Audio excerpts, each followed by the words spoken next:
The full scale of the Europe floods catastrophe becomes clearer. At least 100 dead, over 1,000 missing.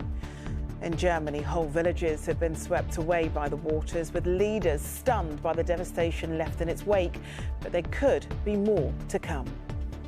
While in Belgium, the search continues for survivors as waters just keep on rising. We'll have the latest. Also tonight, COVID cases hit 50,000 a day, the highest level since mid-January. A heat wave's on the way this weekend, but we're being told to keep cool and warned to be cautious. And there's just a week to go till the Olympics finally begin, so we've had a catch-up with Team GB.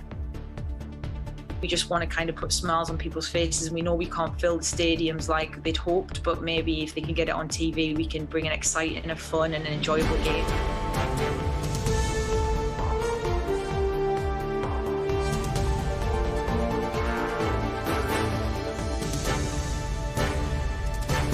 This is the ITV Evening News with Charlene White. Good evening. A clearer picture emerged today of the death and destruction caused by the catastrophic flooding in Germany, Belgium and other parts of Western Europe. 120 people are now confirmed to have died, but hundreds more are still missing or unaccounted for. In some areas, 3 months' worth of rain fell in just 24 hours, causing rivers to burst their banks and prompted calls for urgent action on climate change. Here's our Europe editor, James Mates, on the unfolding tragedy. If you wondered how these floods could have taken quite so many lives, look at these pictures. The town of Erftstadt-Blessem, just to the west of Cologne, where the waters ripped through a gravel pit and then tore away all the land around it. Where once there was a footpath and cycleway, now a cliff edge into the turbid waters below. If you were in the wrong place at the wrong time here, you stood no chance. As the water level has subsided a little, this is just the most dramatic evidence of what nature can do when driven to extremes. For more than 50 hours it rained here on land that was already sodden. No amount of preparation could have contained it. Europe on the whole is prepared, but when you get extreme events such as what we've seen, 2 months worth of rainfall in 2 days, it's very, very difficult to cope. In the historic city of Koblenz, where one great river, the Moselle, joins another, the Rhine, dozens are still missing. The waters still stretch as far as the eye can see. The land here is flat, the rivers are large, floods do happen, but not like this.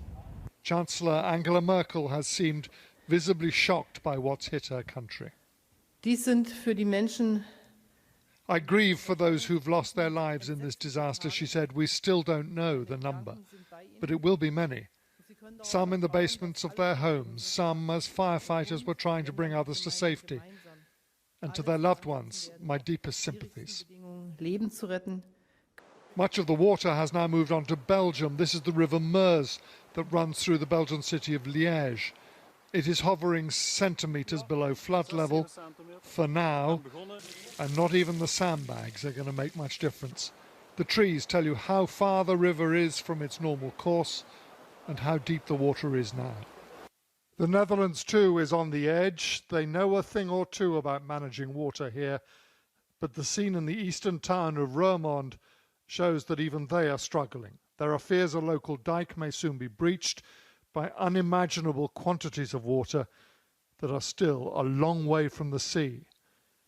James Mates, ITV News.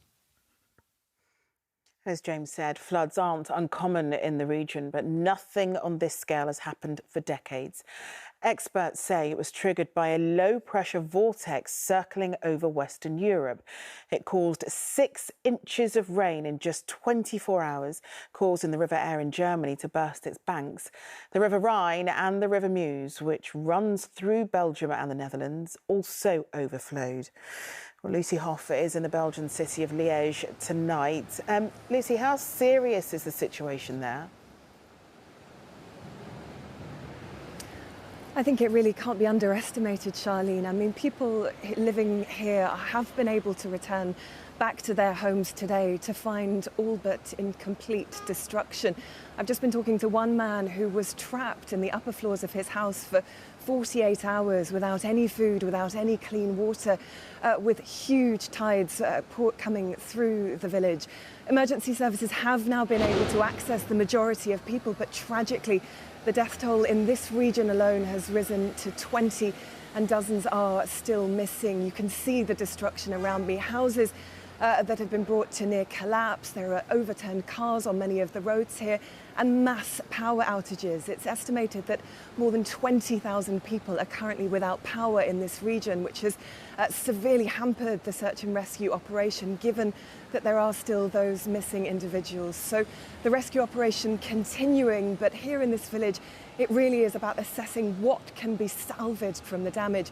People here, as you say, are used to flooding, but they have never seen anything on this scale. But the problem, Lucy, is that this possibly isn't over. There could be worse to come, right?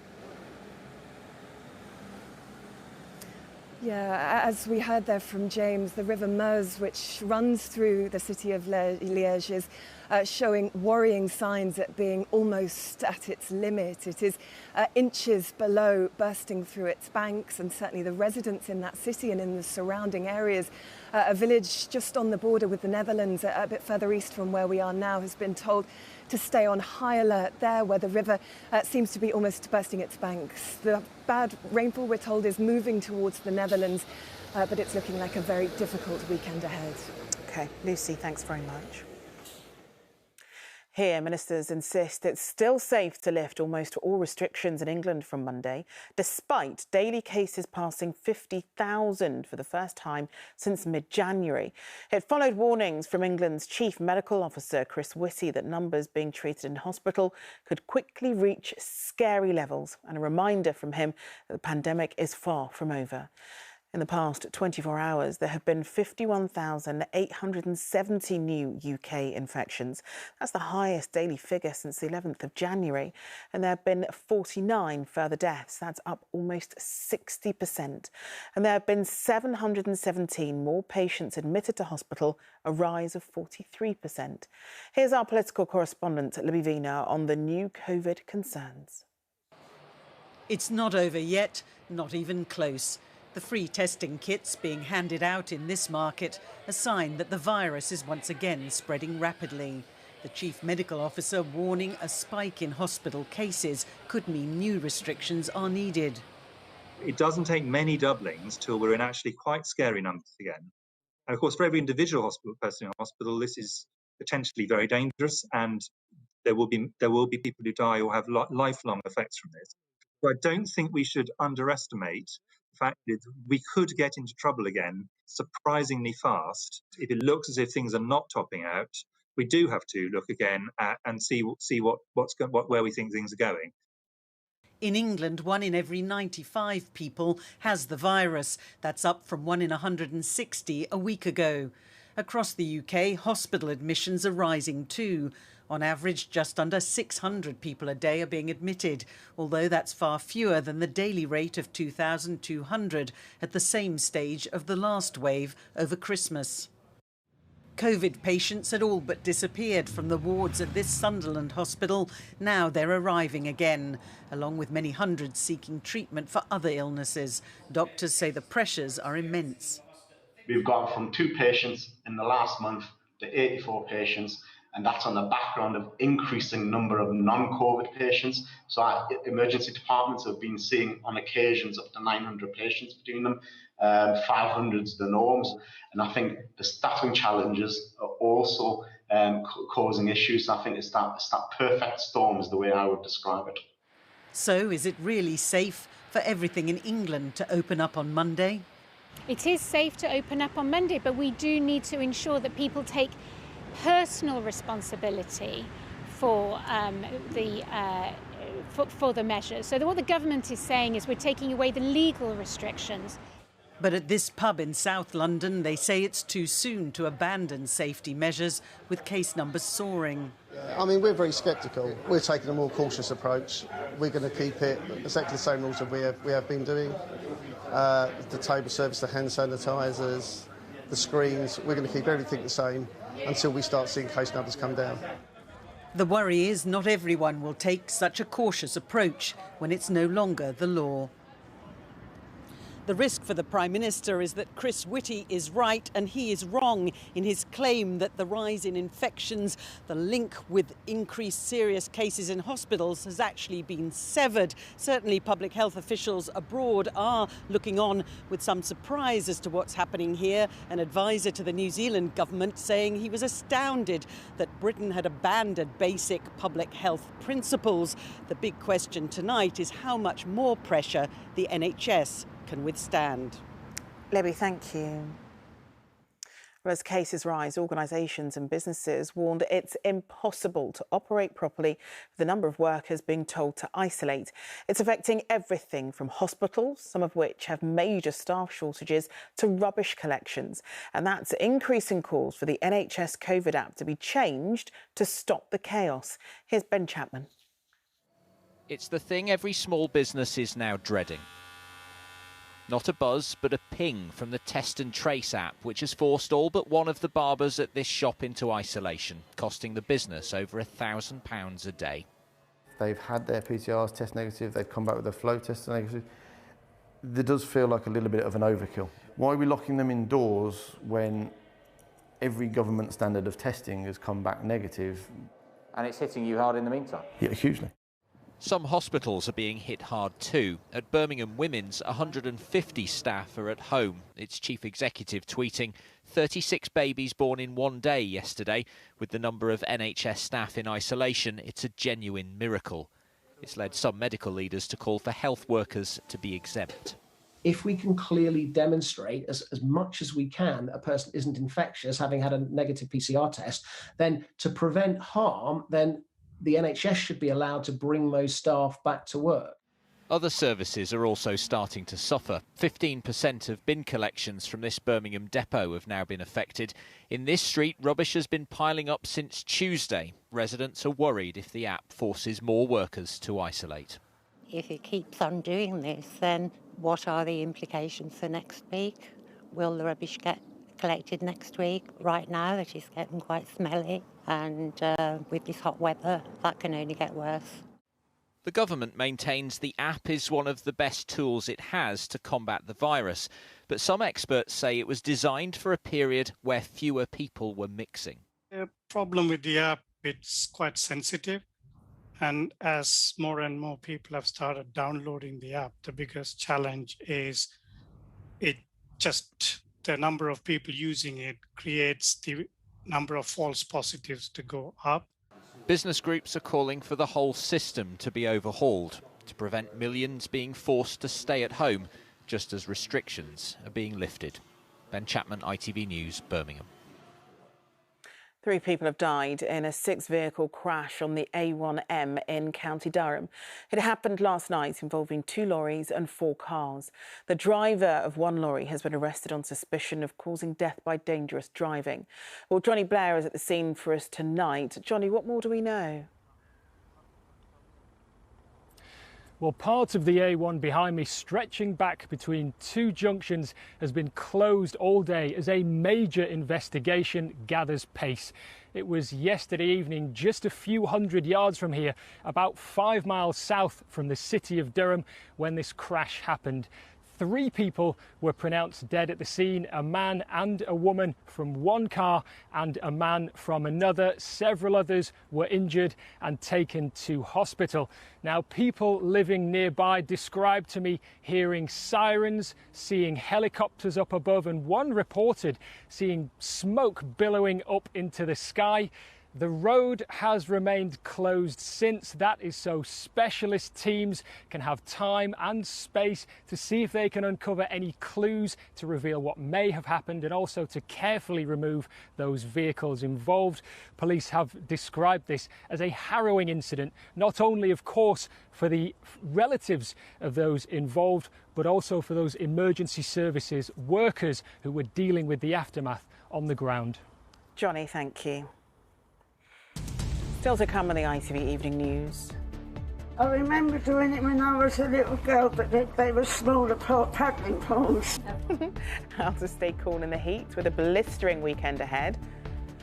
And is Team GB a week away from Olympic glory? The athletes heading to Tokyo hoping to bring some stuff back to the nation. Those stories and more after the break.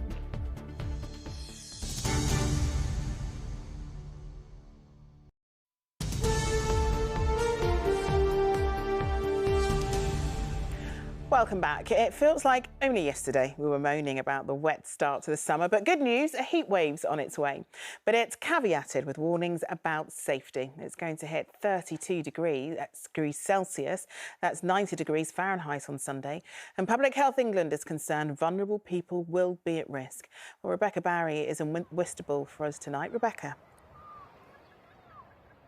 Yes, well, many will have been feeling in need of a metaphorical ray of sunshine recently. Now they've got the real thing. And while this will be a very welcome sight for many as we head into the weekend and the school summer holidays, there are warnings in place for the elderly and the very young to take care in the heat. Hard to believe, isn't it, that just days ago, heavy rain caused flooding in parts of southern England. Now just look at it.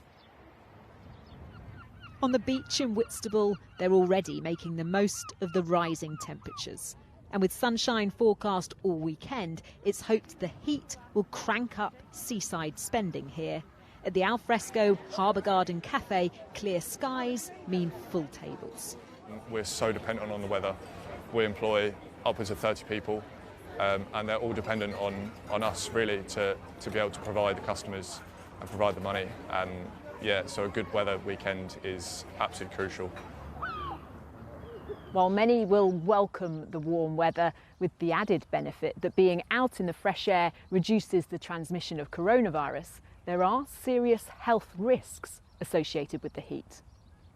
Public Health England has issued a warning with the elderly among those most at risk. Can I interest any of you in a lolly? At the Tralee Rest Home, they're doing all they can to ensure residents stay cool and safe.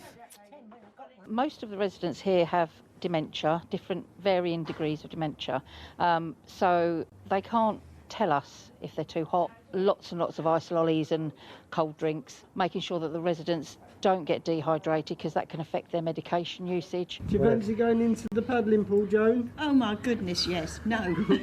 But for some, this is bringing back happy memories. There we go. Well, actually, I remember doing it when I was a little girl, but they were smaller paddling pools. Sunday could be the hottest day of the year with high temperatures until Tuesday.